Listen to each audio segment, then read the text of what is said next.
Оштогу устачылык базарындагы көрүнүктүү темир усталардын бири Анвар Мырза. Устачылык өнөрү менен бир топ жылдан бери алектенип келет. Ал негизинен чарба ишине керектүү болгон буюмдарды темирден жасайт. Колундагы кызыган темирди кармап керектүү буюм жаратуу менен өз насибин таап келет.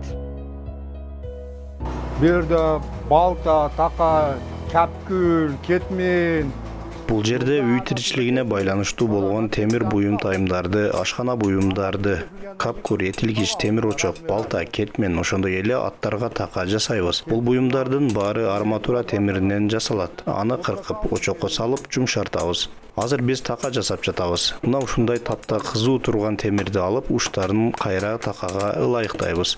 Ат жабдыктарынан така өзгөчө жасалуучу буюмдардын бири. Булардын да өлчөмү болот. Мисалы биз бут кийим кийгенде өлчөмүн карап алабыз. Ошол сыяктуу аттын туягына кадалуучу такалар да 33 өлчөмдөн 35 өлчөмгө чейин болот. 35ке чейин болот. Бул жылы биринчи ирет темир уста катары көчмөндөр оюнуна катышууга белсенип жаткан Анвар Мырза буга чейин да бул саамалык жөнүндө угуп, бирок катышууга чолоосу болбой келген.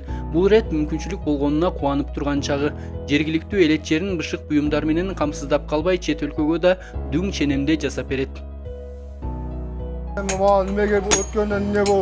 ирет биринчи жолу көчмөндөр оюнуна катышып жатам. Буга чейин катышуучу иретинде барган эмесмин. Темир устачылык багытта сынакка катышып өтүп кеттим. Ал жака өзүмдүн ушул устаканада даярдаган буюмдарымды алып бардым. Калыстар сынап алышты. Буйруса өзгөчө толкундануу менен турамын. Азыркы мезгилде заманбапташуу доорунда үй тиричилигине байланыштуу устачылыкты алып жүргөндөр өтө азайып кеткен. Бул устачылыктар тууралуу келечектеги жаштар кабардар болушуна мына ушул сыяктуу маданий саамалыктар себепчи болот деп эсептеймин. Бизде чет элдик усталар менен таанышабыз деп турабыз. Ал эми шаардыктар тууралуу айта турган болсом, бул жактан да кардарларыбыз бар. Алар кетмен, така, күрөк, калак сыяктуу буюмдарды айыл жеринде колдонууга алышат. Мындан сырткары чет өлкөгө да жасайбыз. Аталган көргөзмөдө көрүүчүгө жандуу көрсөтүп берүү керек. Ошондуктан биз шакиртим экөөбүз чогуу барабыз. Материалдарды алып барып, темир устачылыкты көрсөтүп келебиз. Материалдар алып алабыз.